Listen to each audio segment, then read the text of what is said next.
Hey guys, welcome back to Top 10 Nerd. I'm Ron Mackenzie Lafergie. With Ant-Man and the Wasp hitting theaters July 5th, Ant-Man is so hot right now. But as awesome as he is, he's not perfect, and has a number of weaknesses that we've seen throughout the comics and films. So let's talk about them. Now, this is a bit of a tricky list to fill out, so I'll be including everyone who has been Ant-Man, including Scott Lang, Hank Pym, and Eric O'Grady, but I'll make sure to specify which it is for each point. If you finish this and want more, check out our video on Deadpool's weaknesses next, but first get ready, it's time for the top 10 Ant-Man weaknesses.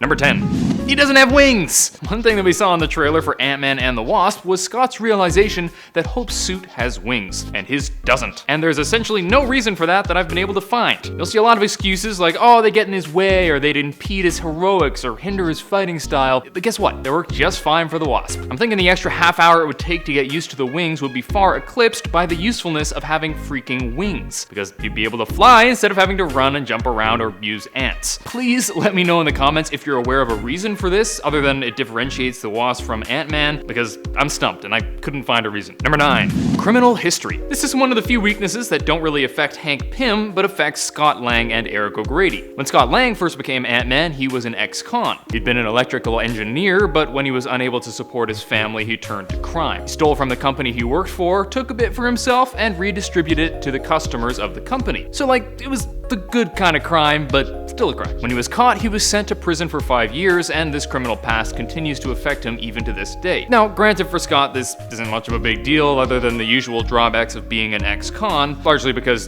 A, it was a pretty good crime for good reasons, and B, because he's done a bunch of good as Ant-Man. On the other hand, this is a huge issue for Eric O'Grady. All his past misdeeds, made even worse because they were committed while he was Ant-Man, cause him to be super conflicted. It feels like he's a bad person trying to do good things, and while this did cause him to try to redeem himself, it's a source of constant distress for him. Number 8. He's still super light. This goes for all the Ant-Men. One thing that the Ant-Man movie kinda glossed over, much to the chagrin of Ant-Man fans, was his weight. We know that Pym particles allow the shrinking by compressing the space between atoms, but while Scott was clearly significantly lighter in the movie, since he was able to run on top of dudes without them noticing, they didn't explain why this is. The comics, however, have an answer. Not only do the Pym particles push the atoms closer together, but they also shift most of the mass to a pocket dimension. This is how he can run on top of people and how they can carry around cars and tanks without breaking their backs. Why is this a weakness? Well, this lightweight can be taken advantage of, since it means that he can be picked up and thrown or kicked, and there isn't really much he can do about it other than go big again. Sure, it'd be tricky to hang on to him if he's so small and he's still strong enough to fight back, but his lightness can be a bit of a hindrance in fights. That said, it also lets him ride on ants, and that's awesome, so I'd say it's worth it. Number 7.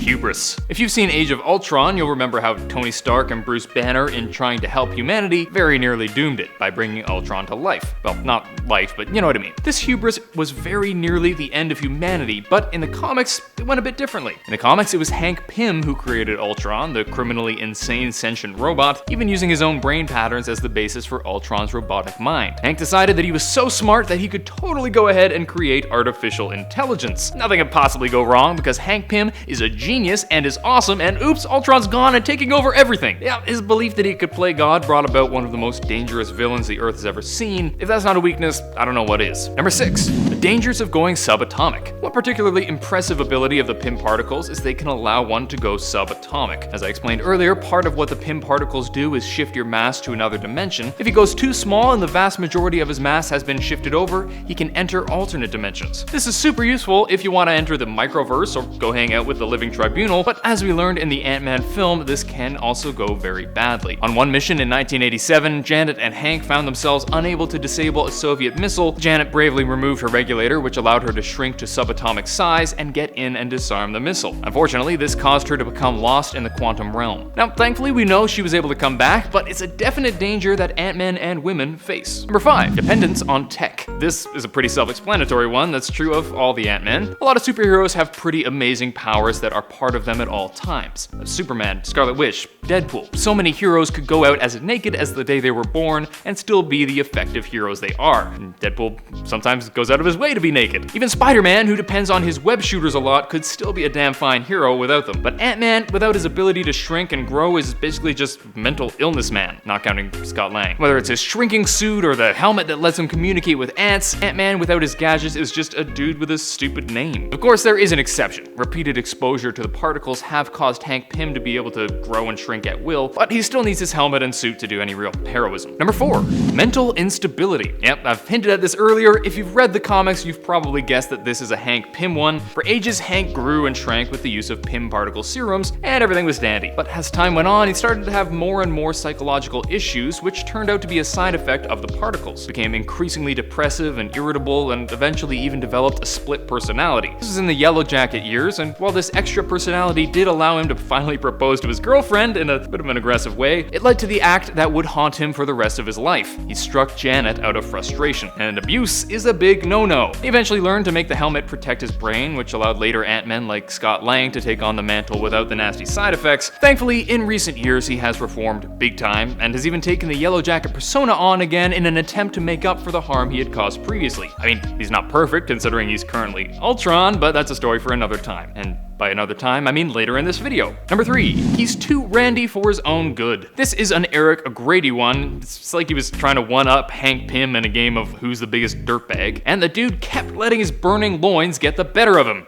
For one, he uses his powers in pretty lecherous ways. Don't use that word often. Anyway, yeah, he had a habit of saving attractive women, and using that fact and the fact that he's a superhero to try to get into their pants. And if they weren't into it, that's cool, he'll just follow them home and spy on them in the shower. True story. He even stalked Miss Marvel once while she was the leader of the Mighty Avengers. He hid in her purse, went home, and watched her shower. Now, is this something that a hell of a lot of nerds would do if they had his abilities? Probably. Does that make it okay? No! Not only that, but he seduced the girlfriend of his dead best friend Chris, made out with her at his grave, later knocked her up, and left her. Holy crap. His excuse was that he wouldn't be a good father, and frankly, I think he's right, but that is so not cool. Number 2, selfishness. This is another one for Eric O'Grady, who was just a big ol' jerk. For one, he became Ant-Man in this first place when he stole it out of selfishness. Not only that, he would use the Ant-Man suit to commit crime. Yeah, not exactly the usual MO of a superhero, whether he's stopping a thief and taking what they stole for himself, or even using the distraction of a superhero fight to commit a robbery of his own,